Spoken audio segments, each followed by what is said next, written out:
دوستو اگر آپ حدیث سننا پسند کرتے ہیں تو چینل کو سبسکرائب کر لیں۔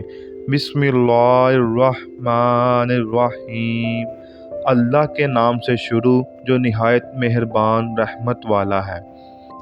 حضرت ابو امامہ رضی اللہ تعالیٰ عنہ بیان کرتے ہیں، رسول اللہ صلی اللہ علیہ وآلہ وسلم نے فرمایا، جو شخص باوضو ہو کر فرض نماز کے لیے اپنے گھر سے روانہ ہوتا ہے تو اس کا اجر احرام باندھ کر حج کے لیے روانہ ہونے والے کے اجر کی طرح ہے، اور جو شخص صرف نماز چاشت کے لیے روانہ ہوتا ہے اس کے لیے عمرہ کرنے والے کی مثل اجر ہے۔ اور ایک نماز کے بعد دوسری نماز اس طرح پڑھنا کہ ان کے درمیان کوئی لغو بات نہ ہو، اس کا عمل علیین میں لکھ دیا جاتا ہے۔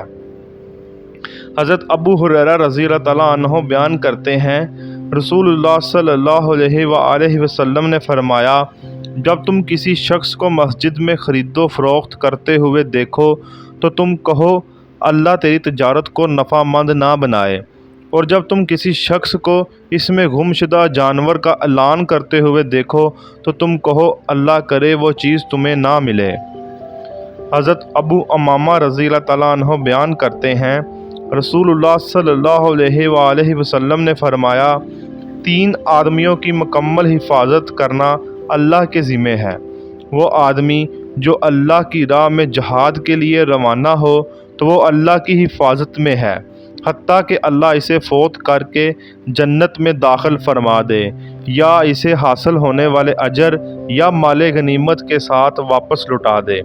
وہ آدمی جو مسجد کی طرف جائے تو وہ بھی اللہ کی حفاظت میں ہے، اور وہ آدمی جو اپنے گھر میں داخل ہوتے وقت سلام کرتا ہے وہ بھی اللہ کی حفاظت میں ہے۔ اللہ پاک ہمیں ان احادیث پر عمل کی توفیق عطا فرمائے۔ دوستو یہ احادیث خود بھی یاد کریں اور اپنے دوستوں کے ساتھ شیئر بھی کریں۔ جزاک اللہ۔